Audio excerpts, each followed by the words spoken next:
At ang atin pong topic ngayon, budget hindi F-16 jet.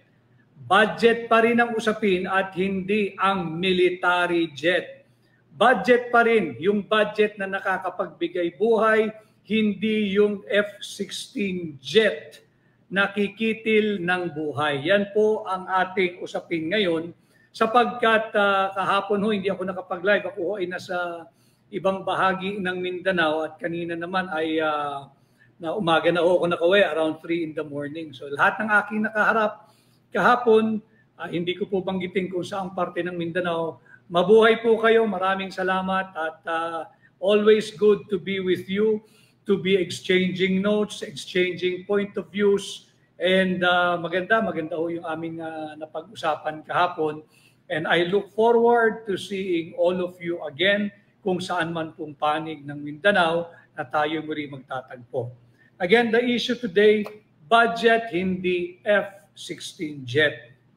Budget na nakakapagbigay hanap buhay, nakakapagbigay buhay, nakakapagbigay hanap buhay, hindi po F-16 jet. Ang narinig lang po siguro nila yung dulo ng budget.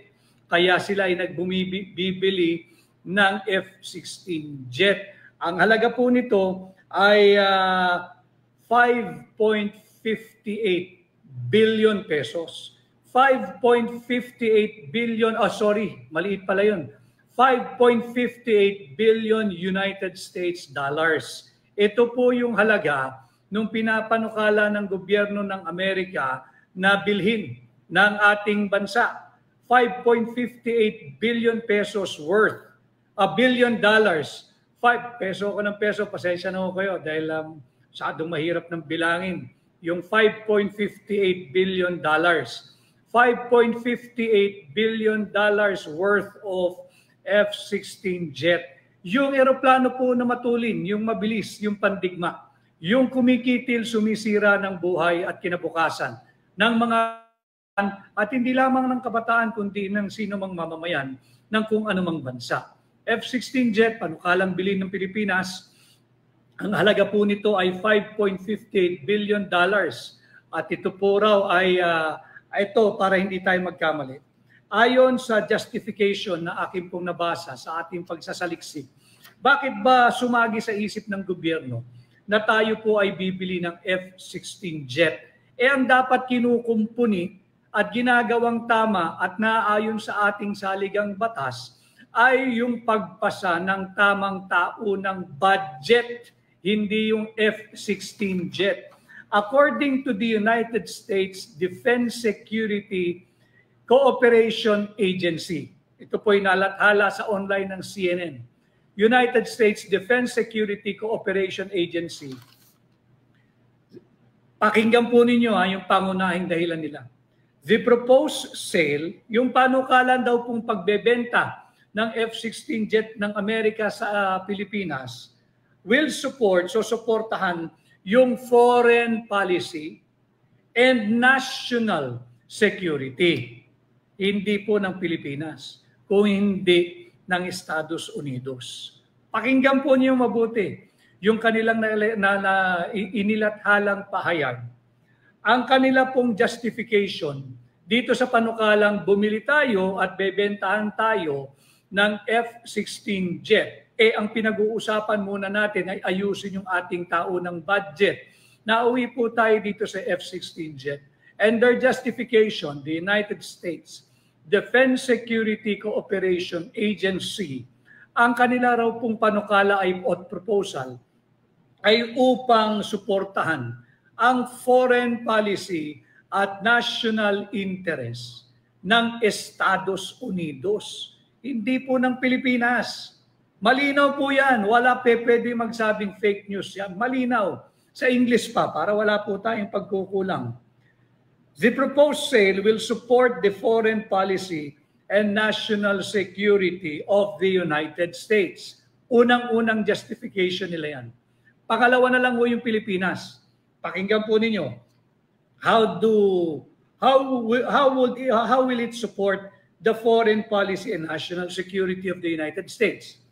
Ang sabi po nila, by helping improve the security of a strategic partner that continues to be an important force for political stability, peace. Anong peace? Gamit pandigma ito and economic progress in Southeast Asia.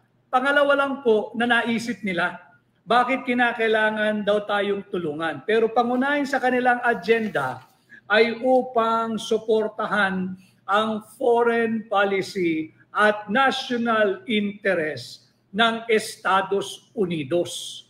Ito po ay imposing sa Pilipinas na tayo ay bumili sa kanila ng gamit pangdigma, ng armas o aeroplanong pandigma, aeroplanong militar, yung F-16 jet. At ang layunin ay hindi po para paprotektahan ang ating territorial integrity, hindi po para protektahan ang ating independence at sovereignty, kung hindi galing mismo ito sa bibig ng United States Defense Security Cooperation Agency upang daw pong suportahan ang foreign policy at national interest ng Estados Unidos. Bakit kinakailangan kaming bumili ng isang armas mula sa inyo, kagaya ng F-16 jet? Wala nga kaming pera. Kulang nga ang Pilipinas sa pananalapi. Ang dapat po na pinag-uusapan, kasi sasabihin na naman, hindi, it will be to boost our territorial defense and to protect our sovereignty. Huwag po tayong magpapabudol doon. Kung gusto nilang pag-usapan ng sovereignty o soberanya, pinamigay nga ho natin Hindi pala natin sila. Binigay nga nila yung isang mamamayang Pilipino na ang pangalan ay Rodrigo sa kamay ng mga naglalaway na banyaga diyan sa ICC. So ano yung sovereignty? Yung sarili mo ngang mamamayan, yung kapwa mo lang naman Pilipino, ibinigay mo bilang handog sa kamay ng naglalaway na banyaga sa ICC. Anong soberanya? Bakit tayo kinakailangan bumili ng gamit o armas pandigma? Hindi nga natin mapakain ng murang bigas yung ating mga mamamayan. Unahin muna natin yung makakain, yung tutugon sa issue ng sikmura, hindi yung F-16 jet na yan. Kaya po ang ating title ay yung budget at hindi F-16 jets. Marami po yun 20 raw po yung pinopanukala ng Estados Unidos na bibilihin natin sa kanila at the price tag of 5.58 billion United States dollars. Kayo na po mag-compute ngayon kung magkano in peso yan. 5.58 billion times, lagay na lang natin 57 ang palitan ng piso kontra dolyar ngayong araw. Yan po yung halagang yan. May pera ba tayo? Wala pong perang Pilipinas. Wala pong perang Pilipino. Kanya, may nagpapanukala na isa ring empleyado ng gobyerno, trabahante po natin mga Pilipino, sumasahod yan mula sa ating buwis, iuutang daw po natin. Iuutang na naman natin ang pambili dito sa panukalang F-16 fighter jets na nagkakahalaga ng 5.58 billion United States dollars. Wala nga po tayong pera Problema nga natin, lagi tayong deficit Utang nga tayo ng utang And for this year, like what I have discussed with you the other day, noong 2024, tayo po ay nagkaroon ng deficit or budget gap ng 1.51 trillion pesos. Pag may budget gap or budget deficit, kinakailangan po nating utangin yon. And that was 2024. For 2025, ngayong taong kasalukuyan, ang projected shortfall or budget deficit or budget gap ay higit na malaki, 1.54 trillion. From 1.51 trillion noong 2024, ngayon 2025 ang projected budget gap or budget deficit na kinakailangan punan, paano mo pupunan kung wala kang ini-introduce na bagong pagkakabuwisan, mangungutang po ang Republika ng Pilipinas. Pera nyo po yun, babayaran po natin pare-parehas yan, kaya dapat meron kayong pakialam. So, for this year, 2025, higit na malaki po yung kanilang projected budget deficit or budget gap. Ang halaga po ay 1.54 trillion pesos. I-compute nyo po yung binigay kong halaga.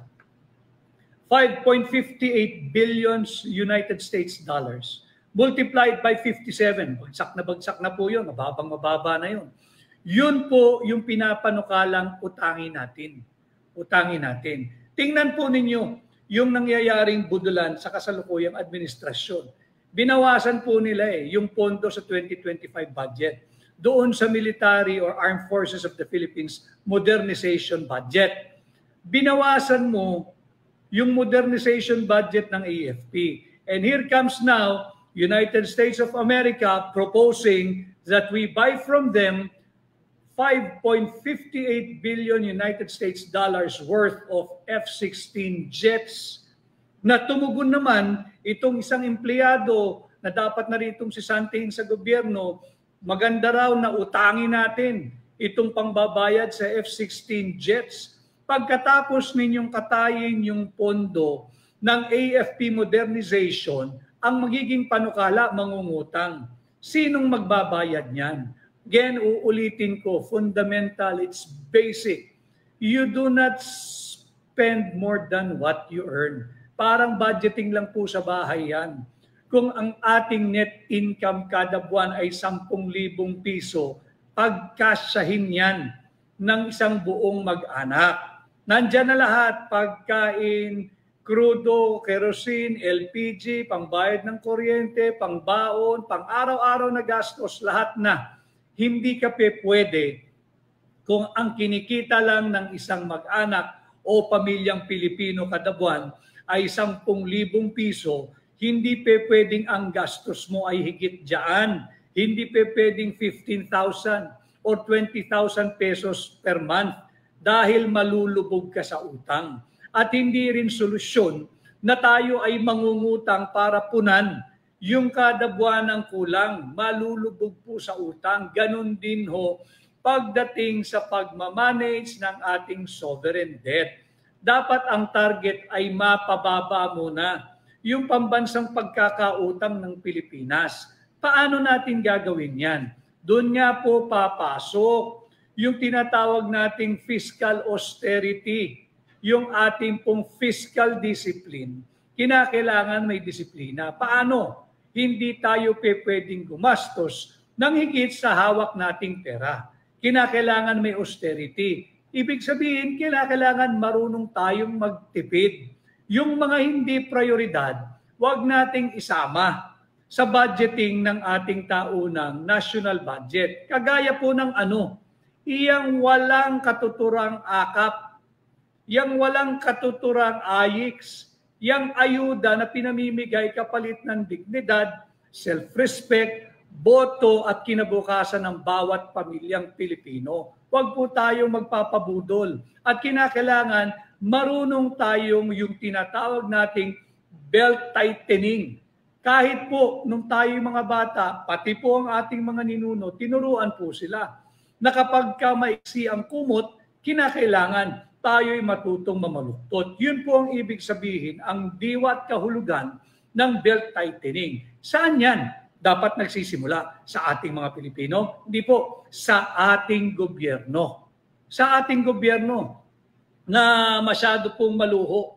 Imagine ninyo, hindi mo na mabigyan ng murang bigas ang iyong mamamayan, ang sambayan ng Pilipino, na iisip mo pang bibili ka ng fighter jets. Para saan?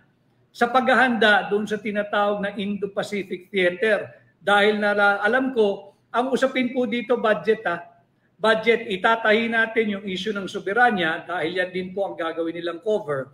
Pati dito daw sa kinakailangan maghanda ang ating sandatahang lakas pagka raw po sumiklab yung hidwaan sa pagitan ng China, yung ating kapitbahay na higante, at yung kanyang inaangking parte o probinsya yung Taiwan.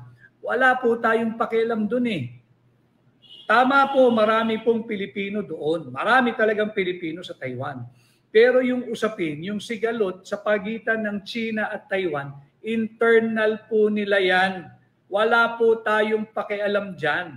Yan po parang usapin natin dito sa Pilipinas at doon sa BARM. Matatandaan ninyo, nung makailang taon din nagiging issue yan, yung kaguluhan down south sa BARM dahil humihingi sila ng independence. Humihingi silang mahiwalay sa Republika ng Pilipinas. Walang pwedeng makialam mo doon. Bakit? Internal na usapan po natin yun eh. Hindi pwedeng makisawsaw ang kahit na sinong banyagang interes at bansa. Hindi pwede ang Estados Unidos, hindi pwede ang European Union, hindi pwede ang bansang Japan, hindi pwede China. Bawal. Bakit? Internal po natin yun eh. Kaya nga ho nakailang peace talks tayo eh. Tayong mga Pilipino at yung ating mga kapatid na Muslim ang nagresolba ng problema riyan. Ganon din po sa usapin ng kiskisan sa pagitan ng China at nung humihingi ng independence sa kanila, yung kanilang probinsya, yung Taiwan.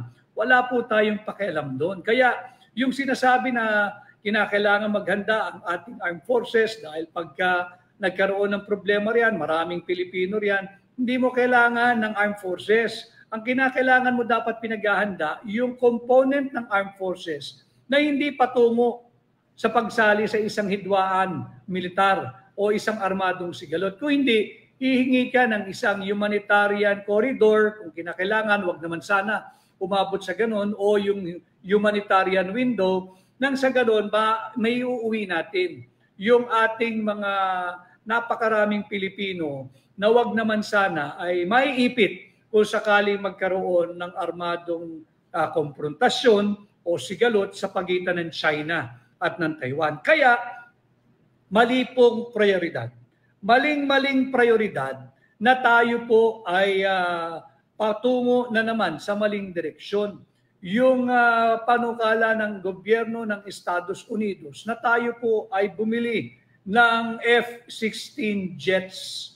Ang problema nga po natin, budget, hindi F-16 jet. Wala nga po tayong budget. Ngayon na uuwi tayo sa pagbili ng F-16 jets, ng military jet, na nagkakahalaga ng 5.58 billion United States dollars. Kayo na po mag-compute doon. Sinubukan ko po kanina, hindi po kinaya ng aking calculator. Baka meron kayong mas malaki-laki. Tingnan po ninyo kung magkano yun. Importanteng malaman natin dahil ang isa daw pong pagkukunan ng pondo para mabili ito ay utang. Utang na naman. Yan ang panukala. Uutangin daw. And speaking of utang, ang dami rin po na nagmemensahe sa akin kahapon, hindi po prioridad, maling prioridad itong F-16 jets. Bakit? Wala nga po tayong problema, wala nga po tayong pampagawa ng ating mga classrooms. Tatandaan ninyo nung EDCOM2 report, yung akin pong ibinigay sa inyo sa aking diretsyong pakikipag-ugnayan, binigyan ko kayo nung summary of the EDCOM2 report, yung Congressional Commission on Education 2. At sabi nga po dyan, we have a shortage of 165,000 classrooms. 165,000 classrooms ang shortage. At last year, 849 classrooms lang ang ipinatayo ng gobyerno ni Bongbong Marcos. So, kulang ka nga ng classroom 165,000 classrooms ang kulang mo. Unahin mo muna yung para sa edukasyon ng kabataang Pilipino. Hindi yung $5.58 billion na F-16 jets na sinakyan naman agad ng isang empleyado nga ng gobyerno, mataas-taas ang katungkulan, ang source, pwede raw maging source ng funding, utang. Utang na naman. Utangin mo pangtayo ng school buildings, ng classrooms. And again, speaking of maling prioridad, Tatandaan din natin yung napakalakas na lindol na tumama sa Myanmar, pati na rin sa Thailand. Alam mo ninyo, base din dito sa EDCOM 2 report, yung Congressional Commission on Education 2, sa 10 paaralan o 10 school buildings, 30% lamang dyan ang matibay at dapat ginagamit magpahanggang sa ngayon. So ibig sabihin, yung 30% ng 10 ay 3. Yun lamang ang pwede mong gamitin na safe. Yung 7 dyan, tagilid na ang tindig. Palakihin po natin. Kung merong 100 school buildings, ayon sa EDCOM 2 report, and having in mind the size of the earthquake that struck Myanmar and Thailand, napakalakas pong lindol yan. Ang sabi ng EDCOM 2 report, and the records can bear me out, nandyan po yan sa Kongreso kung makakakuha kayo ng kopya, of all the school buildings, 30% lamang po dyan ang ligtas.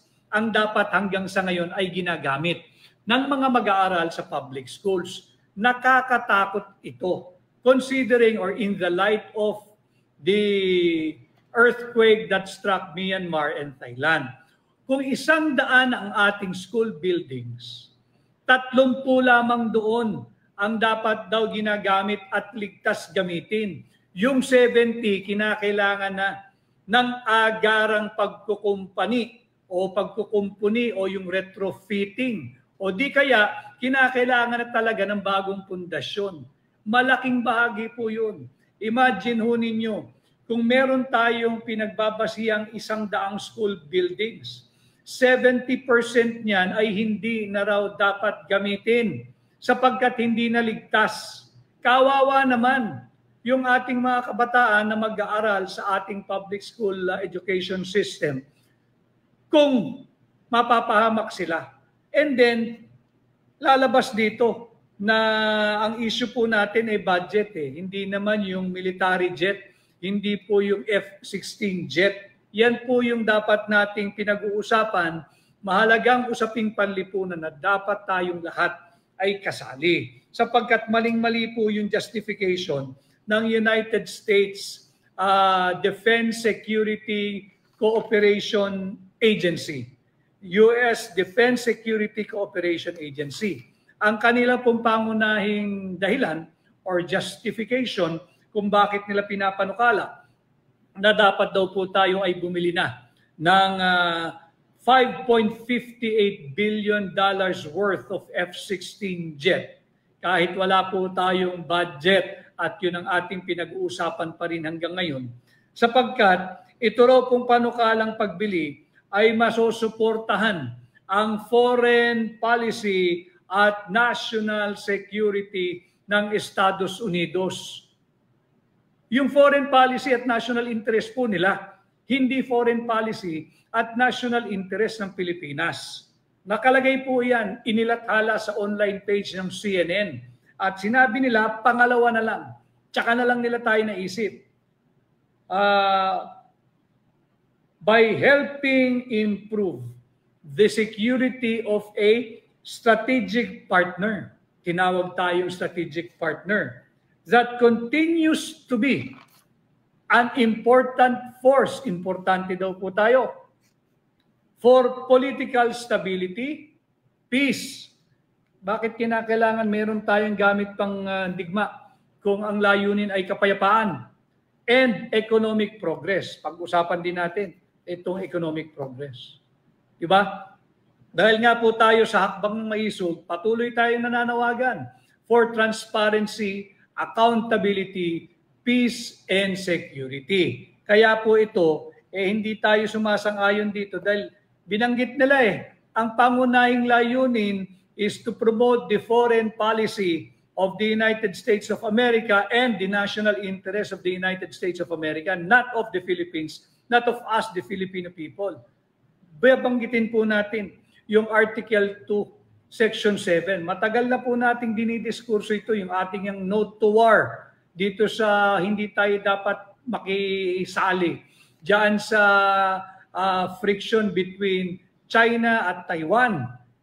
Dahil nga po malinaw sa ating Article 2, Section 7, na ang ating pong foreign policy ay dapat independent foreign policy. Hindi dikta, hindi mando, hindi impluensya, hindi napag-utusan tayo ng isang banyagang puwersa o isang banyagang estado. Hindi po dapat gano'n ang ating foreign policy. Pangalawa, Article 2, Section 8. Magkasunod lang naman po yan sa ating saligang batas that the Philippines pursues and adopts a policy of freedom from nuclear weapons. Malinaw po iyan eh. Nandyan nga po, di ba, yung Typhoon missile system ng United States of America na capable na lagpasan yung sinasabing pangdepensa daw ho natin sa ating exclusive economic zone. Yung exclusive economic zone, 200 nautical miles lang po yun eh. Yung Typhoon missile, kaya pong umabot nun sa ating mga kapitbahay na bansa. So anong dinedepensahan natin? Depensa ba to o pang-opensa? At hindi nga po nararapat yan dahil malinaw sa ating Article 2, Section 8 na bawal po ang kahit na anong armas na may kapasidad magdala ng nuklear, no, yung armas na nuklear. At higit sa lahat, napapag-usapan na naman itong balikatan at paghahanda raw po sa isang pagsasanay na kung sakaling magkaroon na wag naman ng armadong sigalot sa pagitan ng China at Taiwan, ay handa raw po ang ating armed forces. Para ano? Hindi naman natin issue yung China at Taiwan, internal po sa kanila yan. Malinaw po sa ating saligang batas, Article 18, Section 25, bawal na bawal ang kahit na anong banyagang tropa o yung sundalo ba, base militar, yung EDCA, base militar po yan kahit ano pang pag-uhunyanggong gawin nila. Base militar po yung EDCA. Ano? At bawal din ang kahit na anong military facility in any part of our country. So malinaw po, ito na naman ay nalalapastangan ng ating saligang batas. Tingnan po ninyo Article 2, Section 7, Article 2, Section 8, at Article 18, Section 25. Doon po yan lalapag sa transitory provision with reference to the end of the 1991 military bases at yung tratado po na nagpapahintulot na magkaroon ng mga military establishment dito sa Pilipinas or military base. Bawal po yan. Ngayon, yung sinasabing ang gaganda nung pambubudol na tayo raw po ay important force, importanteng puwersa. Talaga, na ang layunin daw po nila for political stability. Talaga, napamigay nga. Ipinamigay sadya yung dating Pangulo ng Republika ng Pilipinas, isang kapwa nating Pilipino na ang pangalan ay Rodrigo Duterte, sa kamay na naglalaway na banyaga dyan sa ICC, at economic progress. Pag-usapan natin economic progress. Economic progress nino? Ng Amerika o ng Pilipino? Ang dami hong nag-a-apply hanggang sa ngayon. Pagka nagsasalita sila ng atin daw pong sundalo at sundalo nila ay lumaban, shoulder to shoulder, dugo ng Amerikano, at tayo nagsama, malalim ang ating kasaysayan. Kung ganun pala, simpleng-simpleng tanong, bakit ang mga Pilipinong nag-a-apply ng United States visa ay kinakailangan magbayad? Bakit kinakailangan magbayad? Wala namang garansya na mabibigyan ng visa. Kaninong economic progress yan? Nasaan ang pagkakapantay-pantay ng Pilipino at Amerikano? Bakit ang mga Amerikano visa-free entry papunta sa Pilipinas? Asaan yung reciprocity? Nasaan yung pagiging pantay ng Pilipino at Amerikano? Bakit ang Pilipino tutungo sa Amerika, kinakailangan mag-apply ka ng visa, bayad agad? Bayad agad. Bakit ang Amerikano, labas-masok sa ating bansa, walang visa, walang pinagagastusan, at may full access sila, basta dala nila yung blue passport nila, yung kakulay po ng kanilang pasaporte, pwede po silang maglakbay papunta sa ating bansa. Bakit ang Pilipino kinakailangan mag-apply ng visa? Bakit to? Yun o yung ating sagutin bago tayo magpabudol muli. At pangalawa, yung sinasabi ko nga kanina, hindi rin pwedeng gamitin cover dito sa issue ng fighter jet at sadyang kinakalimutan yung budget. Babalikan po natin yan, hindi natin kakalimutan yung budget na yan. Anong mali ang prioridad? Imagine po ninyo, 25.9% ang nagsabi sila ay suffered from involuntary hunger. Involuntary hunger, 25.9% ng Pilipino ang naturan po, at 63% naman ang na-survey at sinasabing sila ay merong suffering from self-rated poverty. Yung 63%, ang katumbas po niyan ay 17.4 million Filipinos. Ano po yung kahalagahan ng mga figures na ito? 25.9% said that they are suffering or have suffered from involuntary hunger. 63% said self-rated poverty sila, o 17.4 million Filipinos. Ano po yung kahalagahan ng mga figure na ito?